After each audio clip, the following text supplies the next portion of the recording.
Live, guys. We have a big show for you tonight.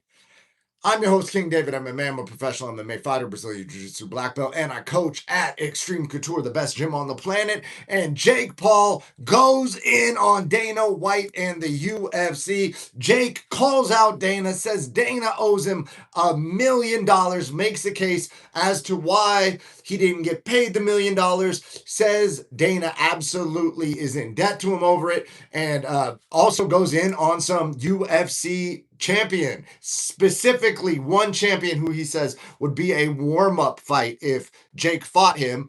Jake says that he would fight the current heavyweight champion in boxing in MMA. He said he'd fight Usyk in MMA. He's calling out names, and he says that the MVP Netflix MMA card is better than the White House card. It's got the better fights. Jake Paul went in. He also said that Paddy Pimblett was going to spar him, and Paddy Pimblett is ducking him on the sparring. Jake said a lot of controversial things. He also, in Jake Paul controversial fashion, says he loves glizzies. We're going to get into that. He said it all. It was a crazy ass interview. And speaking of crazy ass interviews, if you guys have not seen it yet, after you watch this live with me, you absolutely have to go see Sean Strickland's recent video where he goes in on Hamza.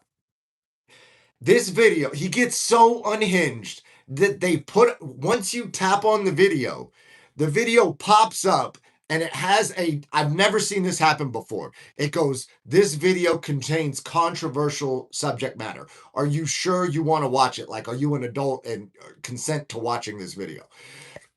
I tap on it. He goes off the Richter chain. He is, he goes full fucking ape shit crazy on there, man. It is, and we're gonna get into all that, everything he said, and he gets so crazy in there. He even starts bleeping himself because he's just saying wild shit.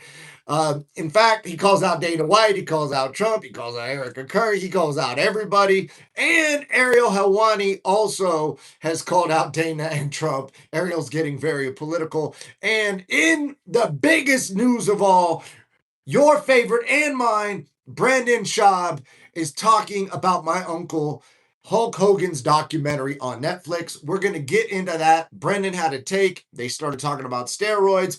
I'm going to react to Brendan Schaub's take about my uncle's documentary. Real quick, guys. Shout out to Fight Circus, home of the Freak Show fights. Make sure you follow Fight Circus at Fight Circus on Instagram. And yeah, let me take a sip of this Zevia. I got this one all slushied up. I had this in the freezer. I'm on probably 700 milligrams of caffeine today, guys. I'm not saying that that's what you should do. I'm just saying that's what I like to do. And the other day I was on a podcast. I popped 6 caffeine pouches at the same time, and they had 35 milligrams each. So it wasn't a tremendous amount of caffeine, but everybody was like, whoa, that's 6 pouches at once. I couldn't even talk with them in, but you know, we're out here, we're in Motion, and the brand is called Motion caffeine pouches. So check them out if you're into that sort of thing. I didn't even look at the ingredients. My buddy PJ, who is, if you ask him, best friends with Logan Paul, he hangs out with Jake and Logan in Puerto Rico. He was living with them in Hollywood when they were out in Hollywood. And PJ will definitely let you know that he is friends and knows Logan Paul and Jake Paul. And he has a caffeine pouch brand with Steve Will Do It. So we were on a podcast. He's promoting them. I'm trying to help him out. I'm popping them like crazy. They were pretty freaking good. Pause. I had the mango, pause, nothing mango in your mouth, pause, right? But but like, I don't even know how to say that without sounding suspicious, but the mango flavor was good. So I can only attest to whatever flavor that was. I don't know what it's sweetened with or anything like that. I'm very particular about that. So I made sure not to read the ingredients before I popped 6 of them at once. So anyways, guys, let me read the chat. We got a lot going on in the chat already. I got Felony Charles Bennett, MMA legend in the building. He just got here. We got Arpon, the Don, the coolest cat out there. He says the real ones are here. Real ones, recognize real ones, guys. Felony called you earlier. Bro, I have not listen, I went viral the other day. I'm not talking about it. I'm just talking about the fact that I went viral. I'm trying to not talk about that dude. I don't like what he did. I don't want to get any publicity because of this dude. I don't want that dude to get any additional publicity, whatever. So it got kind of crazy those last couple days. I did some podcasts to help a couple of my friends out. And yeah, it's just people are posting clips, people are clipping it up. Felony Charles Bennett says he's going to call me after this. Good, bro. Good. It'll be good to catch up with you. Haven't talked to you in a minute. Or are you talking to Arpin? Who you calling, bro? You calling me or Arpon the Don? We got Asa Smith Lightfoot in this building. Let's go. He said, "You're." Arpon the Don says, his mind's blown. He says, "Wow." Right. So let's get right into it, guys. Let's get it popping. Let's get it cracking. Let's get it going.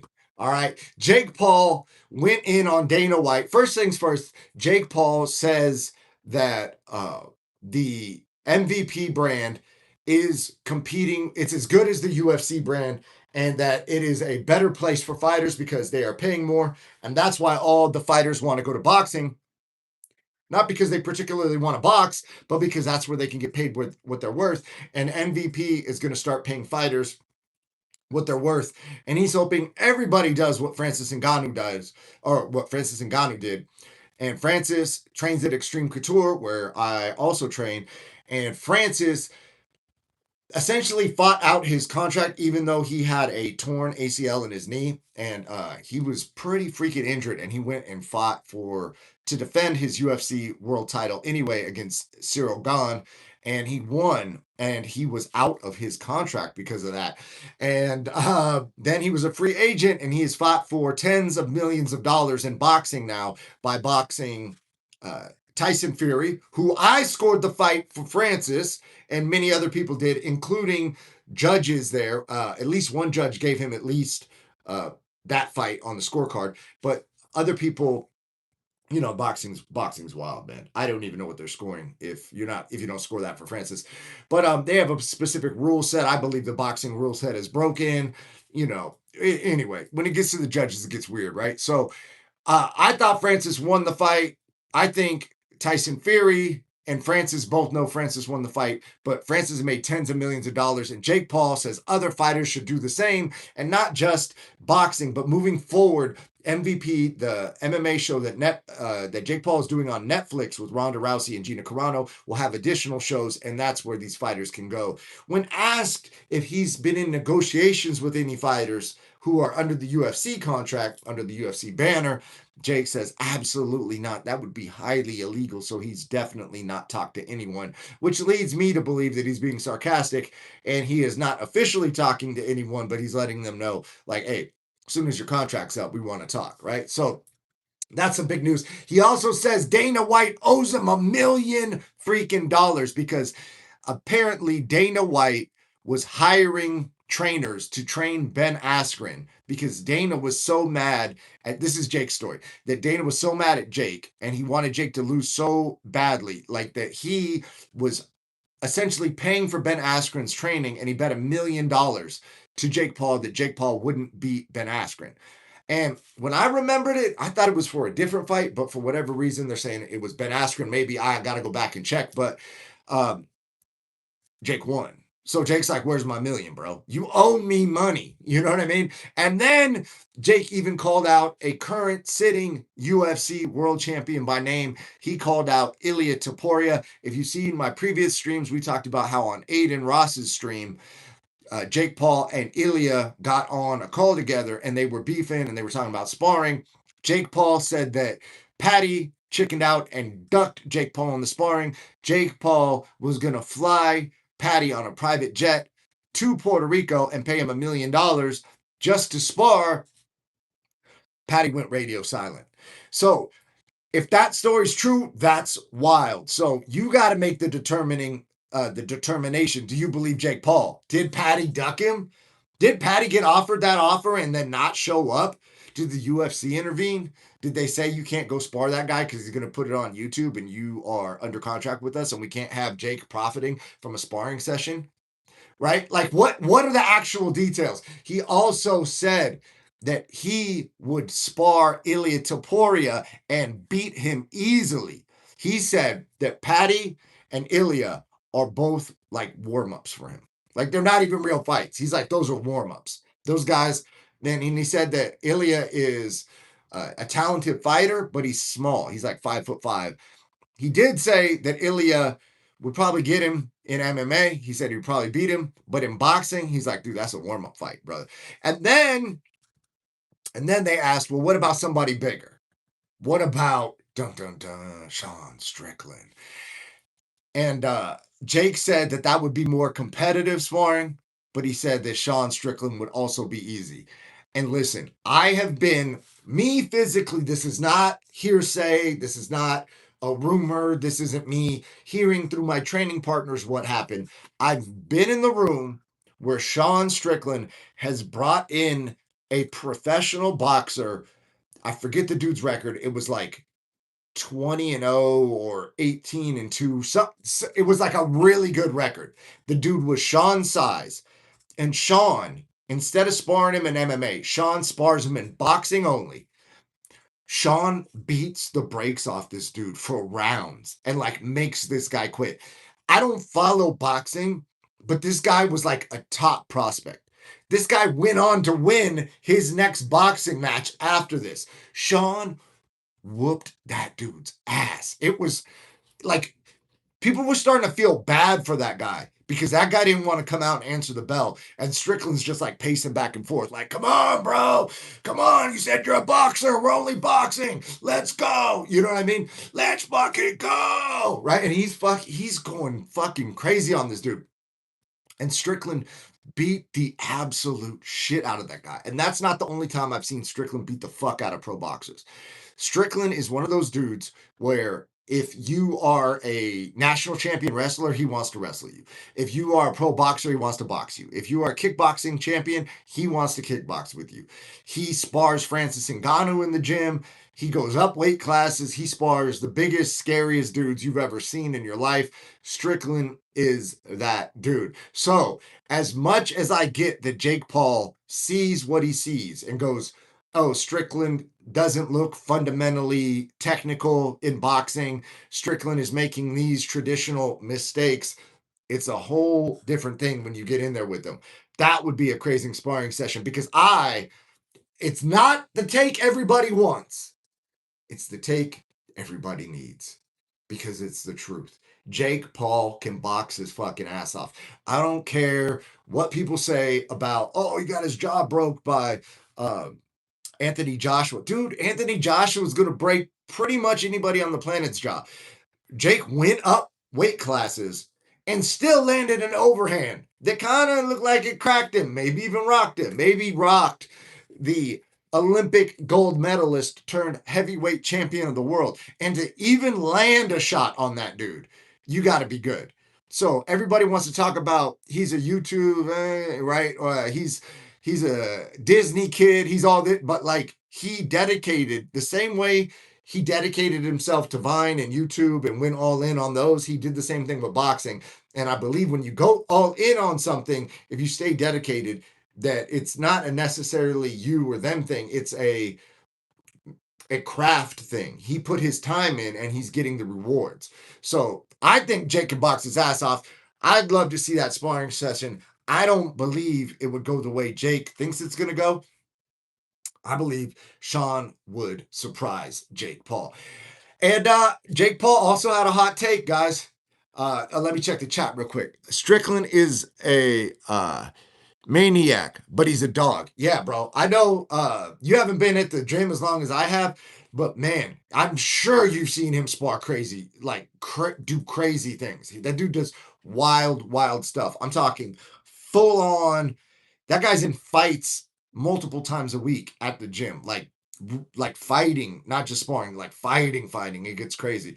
And in another, this might be for some people watching might think this is the hottest take of them all.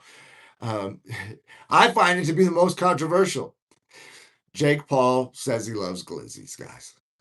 In fact, the dude interviewing him called him the Glizzy Gladiator. So is that Jake Paul's new nickname? And when Jake Paul was saying that he loves glizzies, it's because he is part owner or a franchisee in a company called Doghouse, and they sell hot dogs, guys. But he didn't have to say it that way, did he? Did he have to say that he's the Glizzy Gladiator? He loves glizzies? Like what? Like what? Shout out to Doghouse. They sell chicken wings too, guys. So maybe pull up for the chicken wings, not the glizzies, all right? You know, maybe get some chicken breasts. You know what I'm saying? Maybe we keep it real masculine around here. Only fuck with the breasts. We don't engage in the glizzy behavior. You know, so that's what Jake Paul's up to, guys. He's getting his glizzy gladiator on. Okay, shout out to Jake and his glizzy obsession. All right, so yeah, bro is a glizzy gobbler. We got the chat going. Jake Paul likes glizzies. Pause. Yeah, man, he is definitely full pause. Let me read the chat. He likes wieners. Yes, he does like wieners. The man, he loves wieners. He loves wieners. He loves glizzies. He loves wieners. He loves glizzies so much.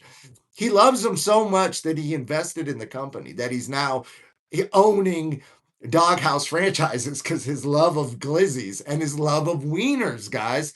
The guy's a wiener lover and he's a glizzy gladiator. All right. So shout out to Jake Paul, man. Hopefully he does well in that business and all the glizzies in his mouth were worth it. All right. Speaking of Jake Paul sparring Sean Strickland, let me take a drink real quick, guys. Okay, I didn't see this chat. I didn't see this live going in this direction. We're off the charts right now. We are off the rails. We have driven the train off the rails. We are in the no man's land right now. Strickland went absolutely apeshit. He to the point he would start. We got Felicia Bell in the chat saying this is crazy. Strickland went apeshit. He started bleeping himself. There's some stuff that he was talking about that I don't even want to say on this chat because, dude, I don't know how these people are keeping their channel up. Because when I say, dude, I say the wrong word once and I go from like 3,000 views on a live, like not live viewers, but I'm talking about like in the next few days, right? To like 33 viewers. Like it doesn't like my view count gets crushed just for the randomest reasons. And these dudes are out here talking about like Strickland said that he would I wonder if I could spell it out. Shoot Hamzat, if Hamzat pulled up on him, that Strickland would pull out his GUN on Hamzat if Hamzat's crew was trying to jump him and he would just SHOOT him. You know what I mean? Like, okay, am I allowed to say that on here? I don't even know the rules, right? The terms of service seems to not like that, right? But some people are posting that and getting views. So I don't know what the F is going on. But Strickland had that unhinged take, which I can understand where he gets to that viewpoint because it's like, bro, you ain't gonna jump me, dog, right? But like at the same time, I know I'm a sound like an old head, but back in my day there was rapper beefs, Biggie and Tupac, you know, and unfortunately, people were actually doing that out in the streets, and people were being taken away in ambulances, and it was very sad and tragic. You know what I mean? And maybe Strickland feels that that's like an actual threat that these guys are coming to jump him or something. He's letting them know, like, hey, I'm not the dude to pull up on. So maybe he's like giving them a warning, and he's sincere. But like, you know, like that's a crazy thing to even discuss, especially considering you know, they are going to have to fight and their crews are going to be around each other at some point. So, you know, maybe we just de-escalate from all the death stuff and we get back into the fighting stuff. But he also he went on Donald Trump, Dana White. He went in on Erica Kirk. He called Dana White a sociopath and potentially a psychopath. He said that you don't get to where Dana is, you know, without being a sociopath. And he he kind of went in on Trump too, because they asked him about the White House card. They were like, why? You seem to be pro-American. Are you upset that you're not on the White House card? He's like, well, I think that the UFC kind of knew and the White House kind of knew that I wouldn't like shut up. So he essentially, I'm telling you guys, go watch that interview after you get off this live. He said that he would win the fight and then ask about the files and then like, which one of you guys was for kids? Like all that, and then he went in. Talking about Erica Kurt, he went in on everybody. So guys, go peep Strickland's interview after this. And then Ariel Helwani's getting political now. Everybody's getting political, and I am getting non-political, guys. I don't want anything to do with politics. It's freaking crazy, and to me it's like a lose-lose, right? Because there's all these people that support one side or the other, and then people get elected and then they do the opposite of what they said either way, right? So then me included have shouted out politicians, right? And gone viral. I went ultra viral one time. I shouted out a politician and some other people. I shouted out Elon Musk and Andrew Tate and all this stuff. Anyways, Tate retweeted me. That one went ultra mega viral. At one point, I was getting 1.5 million views a month on Instagram alone, just on my channel, not on the stuff that Tate retweeted, not on the Clippers clipping. When I talked to my boy PJ Overt, he's the one that hangs out with Logan Paul. He's like, dude, you probably got 50 million views off that across platforms with all the Clippers. And while that's dope to get that many views, now there's like this piece in history of me endorsing a dude who's now doing things that are contrary to what he ran on. You get what I'm saying? So while I'm over here like, oh, hopeful for America, right? Like it's Clav says it right, guys. It's Jester, okay? And maybe I'm black-pilled, all right? Maybe I'm too black-pilled and I'm completely out of it. And I just want good things for everybody. Maybe I'm crazy. Maybe I'm naive, right? I'm over here, hey, man, I'm going to do these streams with my good vibes only, and I'm going to, like, try and weave everything into a positive message. And meanwhile, politicians are talking about, like, we're going to win so much. And meanwhile, we're just over here going into overseas stuff that nobody wanted. It's crazy, right? And so Ariel Helwani is now going political, and him and his entire crew are calling out Dana White and Trump after the incident that happened, and they are going in and saying that the White House card is political. It's politicized. Dana White is forcing politics into UFC, and there's a huge backlash.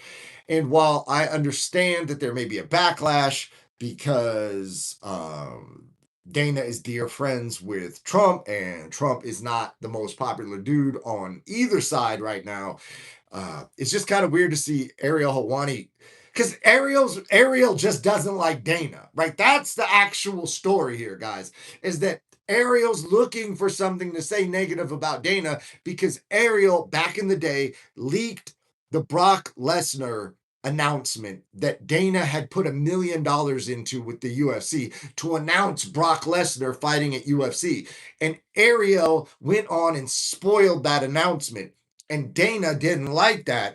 And so him and Ariel have been beefing for like a freaking decade, right? So any chance Ariel gets to criticize him, Ariel's going to go in on him, right? And anytime you ask Dana about Ariel Helwani, he's got not super positive things to say. He's like, whatever, right? And in that beef, I'm like, dude, I get Dana's point, because Dana's like over here planning with his whole team, and there's people that are employed and they put all this work into it, and they're trying to give the fans something special, a big announcement, a big reveal, a video package. Everybody's getting excited. They announce it. There's a crowd there. Everybody's going crazy. It's a moment. And then Ariel spoils it.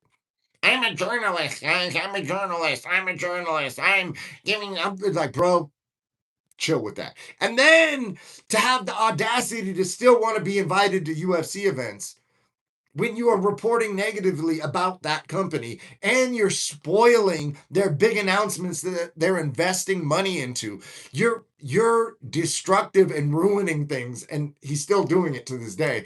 And rather than talking about how monumental and awesome this is, they're very critical. And Ariel's even getting to the point of politics where he's talking about he didn't vote for either candidate because he didn't like either candidate, so it's getting political out there, guys. And speaking of people with hot takes, Brendan Schaub talked about my uncle's documentary on Netflix. My uncle was the pro wrestler named Terry Bollea, aka Hulk Hogan, and he's got a documentary out on Netflix right now after his passing, RIP. I've watched the first 3 episodes of it. I did an entire 55-minute live on that. So if you're into Hulk Hogan or the WWE, go watch that live because I go into detail on that, and we get pretty deep in that live. It's completely different energy than this live. And so Brendan Schaub says the documentary is great, and then he starts talking about steroids. And this is I want to make a point about this. So I'm going to tell you what he said, and then I'm going to make the point, and the point is going to relate back to what Brendan Schaub said. Real quick, let me read the chat. Real quick, bro. I've been there, and I've told you a bunch of stuff that happens at Extreme where Sean is there. I really believe that Sean could win the belt back. Do you agree with me? Yes, I think Sean is going to win. I have multiple people that have seen him spar Hamzat, and they all have confirmed that they're picking Sean to win based on what they saw. Multiple people. And the only thing to me that's different is that Hamzat has Sam Calavita now, who is the strength and conditioning coach who allegedly was around when TJ Dillashaw probably not because of Sam Calavita, right? Sam was probably strength and conditioning him, even though they call Sam a scientist, which makes it look sus. But TJ Dillashaw popped for EPO. So EPO is it's not like a steroid.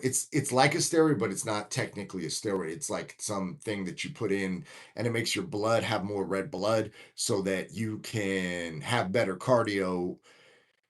With the same amount of work you put in the gym, you just have better cardio, right? So like you don't have to, if your cardio is at a 7, you take that and it's at a 9, if that makes any sense, right? So I'm not saying that Hamzat's on that. I'm just saying that who the fuck knows what's going on. Either that guy's excellent at strength and conditioning, which everybody says he is. TJ was on EPO through that guy or through himself. Something happened because he got popped for EPO, right? And so there's a scenario where, and I think this is unlikely, but that Hamzat through some way is on something that increases his cardio. And if he's not on something, which is he's more likely to not be on something. Let's just say that, right? Like he's probably clean. But he's probably putting a ton of work with this dude who's a scientist. And however he shows up, he'll probably show up in better condition than he did in some of the fights where people were critical of his cardio. You know what I'm saying? So I'm pretty sure Hamzat is trying to improve his cardio, and he is probably taking drastic measures in the gym to push himself strength and conditioning wise. And from the reports that I've heard, he is looking very impressive in the gym, and his cardio will not be an issue in this fight. So that is the only factor that I see could be potentially different between when Sean and Hamzat sparred and now, is that Hamzat may have better cardio, but it's different. When you're in there, you can have amazing cardio. You could run whatever it is. Like let's say it's you can swim 100 laps and you can run 100 miles. Then you go kickbox and wrestle with a guy who can put pressure on you and is stuffing your takedowns. Dude, your cardio gets zapped. It's the craziest thing. There's no equivalent to fight cardio that you can get from non-fight cardio for most people. Some people can get there through box jumps or whatever, but a lot of people that are really good at box jumps still don't have actual fight in the cage cardio. So it's yeah, man, I'm excited to see the fight. I'm picking Sean Strickland to beat Khamzat Chimaev. I agree with you, Lewis. Let's go. And Brendan Schaub started talking about my uncle's documentary, and specifically the point where my uncle was testifying about steroids, and when he went on Arsenio Hall and he said that he did not do steroids.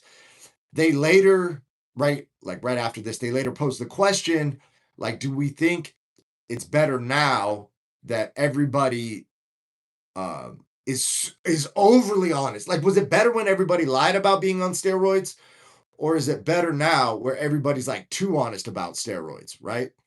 And this is the question I wanted to pose, right? So back in the day, right? My uncle used to say, train, say your prayers, eat your vitamins. He's being a good role model to kids, right?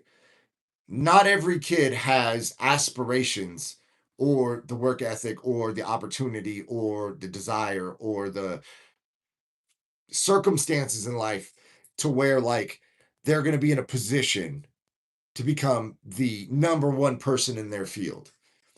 And in order to be the number one person in a lot of these athletic or athletic related fields like sports entertainment, pro wrestling, at the time, steroids was a part of that. Now, is my uncle supposed to go on TV and tell the kids to do steroids? You get what I'm saying? So then when they're critical of him going on Arsenio Hall and saying, I've never taken a steroid in my life, brother. My uncle was in a position to where he's like the number one requested person at Make-A-Wish Foundation on the planet Earth in human history. He's a role model to all these children. Is he supposed to come out and say, yeah, man, steroids are helpful. You guys should probably look into steroids when you turn 18? Like, is that what he's supposed to say? Or is he supposed to give these millions and millions of kids who look up to him like hope and good work ethic and say like train, say your prayers, eat your vitamins, right? Which is a good message, and some people would even say like telling the truth about steroids is a good message. But now we fast forwarded into a time where everybody's on Retta, everybody's on peptides. If you tap on one video on Instagram of some dude's transformation where he's chubby and then he's shredded and it's like 6 month transformation and the dude looks like a freaking superhero, and you start getting these in your feed, dude, you're like, oh wow, everybody's on something. It's freaking crazy. I know so many people that are on peptides.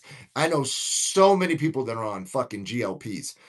And I've seen people wither away on GLPs, like start to look not healthy skinny, And is that better than promoting a positive narrative and like leaving steroids as the unspoken, unfortunate truth that nobody's discussing, but is pretty obvious to anybody who's able to read between the lines? Right? Like to this day, The Rock doesn't say that The Rock is on steroids, even though The Rock is like 50 or 50 something years old and bigger than ever and leaner than ever, and like veins popping out, and he's shredded and he's huge and he looks like a fucking cartoon. And he didn't look like that when he was 26. And he looked better at 30 than 26, and he looked better at 35 than at 30, and he looked better at 40 than 35, and he looked better at 45 than at 40. And now that he's 50, the dude's like just fucking a freaking mammalian fucking mutant from outer space, bro. And like to this day, he still can't come out and be like, yeah, bro, I'm on fucking everything. It's an unhealthy dose of everything. Fortunately, I'm rich enough to have a doctor monitor my levels, so I'm trying to do it as healthy as possible. But in order to be the world's biggest movie star in all the action movies, they want me to look a certain way. And the only way I know how to do that at 50 and be the fucking Rock is to get juiced out of my mind to levels of hormones in my body that are superhuman and will probably take years, if not decades, off my life in the future, unfortunately. But I've optimized for a full life rather than a long life. And so hopefully The Rock lives a very long life, but most medical professionals would say if they looked at his cycles that they are not healthy or sustainable over the long term, and he's doing detrimental destruction to his health. And I'm not a medical professional. I'm just saying that's what I hear about steroids, right? Like they're bad long term. The counterpoint, I'm also related to Hulk Hogan. I have seen steroid use long term. To me, so I was going to do a live once, and I was going to make the whole live about the title was going to be I regret not doing steroids. I still might do this video. Felony Charles Bennett, my dear friend, has said I should not do that video, and he disagrees with me because I'm like, dude, honestly, if I could go back to me at 20, there's a strong fucking case to just get on everything, right? Because I've seen. So here's a list of people. I'm gonna list them out for you. Hulk Hogan, The Rock, Sylvester Stallone, Arnold Schwarzenegger, right? Like Hugh Jackman, right? Like all these dudes that are like ultra famous movie stars, actors, all that, like they're all on juice. They're all on juice. You know what I'm saying? Connor is on juice. Like he got out of the testing pool and he put on fucking 25 pounds of muscle. You know what I'm saying? Like, and I'm over here, and this is like, I'm gonna go put my feet in the grass, right? And then it's like, dude, yeah, I got a pro MMA title and a black belt, right? But like, am I a fucking international UFC world champion right now? No, but like, could I have been? Like, yeah, I don't know, right? Like, and then when you get to like Brock Lesnar, steroids. John Jones, steroids. Like, am I the fucking one that's tripping, not doing juice? So if I could go back to talk to me back then, I'd be like, dude, everybody you fucking look up to in the world is on fucking steroids, bro. Get your head out of your fucking ass.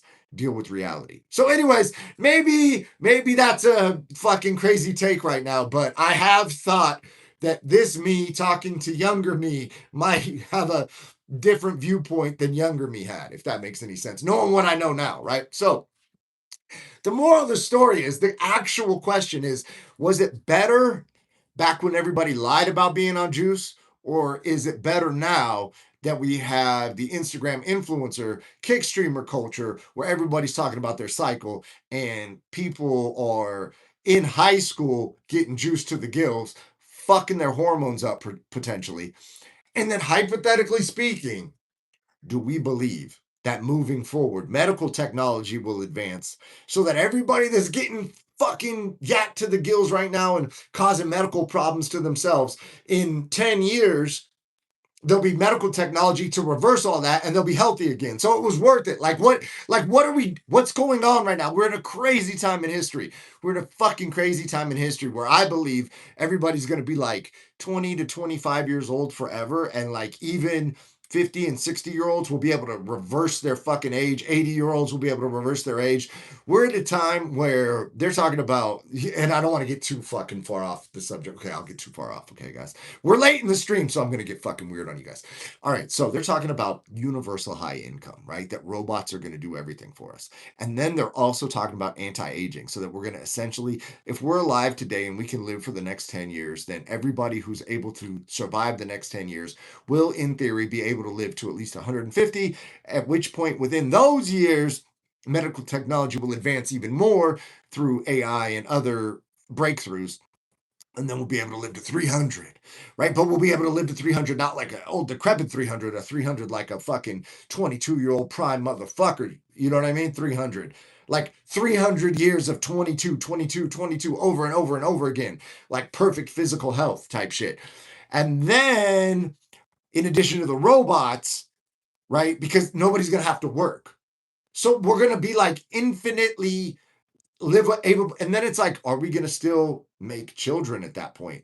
Because if nobody's dying and we just keep having more babies and robots are doing all the work, like what does the future look like, guys? So, sometimes I lay in bed at night and I think about that. You know what I'm saying? That's what I can't sleep. I'm just thinking about crazy world scenarios that might happen based on the current trends. And Felicia Bell says she loves steroids. She said Strickland, the GOAT. And she said, King David MMA, that goat. So shout out to Felicia and her love of steroids, guys. All right. Anyways, I appreciate you guys being in the chat. The chat is so much better than the comment section, especially recently, because I get a lot of love in the comments, but I also get a lot of stupidity. I'm going to make a video called Reacting to Stupid Comments. First, I need to figure out how to work software so I can actually, because I can do it on CapCut, but that takes me. I'm not a CapCut expert. It takes me for fucking ever, right? So I don't want to edit on there. I want to edit on something else where I can like kind of real time edit, like pop something up right now, watch it with you guys. And anyways, I'm getting the dumbest comments about these. People are literally posting on a video I did about my uncle where they show my father. I'm in the picture on a motorcycle. I'm like 5 years old. I got fucking brown. I'm fly, right? On a motorcycle at 5. You know what I mean? Like, that's how I'm operating in a documentary on Netflix. 5-year-old me, right? And then in like the next scene, essentially, the president Donald Trump's talking about my uncle at the White House, right? He's in the White House. They're interviewing him, right? So it's like cut from, it's me, 5 on a motorcycle, cut to the fucking president type, right? Like, and people are in the comments telling me I'm not related to Hulk Hogan. Like, what? Like, dude, 2 seconds of research. Look up my last name. Look up his last name. Look up it. Like, you can, there's literally a professional MMA fight of me where he's in the crowd and the announcers, it's a televised event. They're going, and David Belair is Hulk Hogan's nephew. Hulk Hogan in attendance tonight in the front row. They cut to my uncle. It's like 2 seconds of research. And then we get back to politics. And this person, I'm saying person, but it's multiple people have said this. But I'm saying it as person just for the sake of this next clip. This person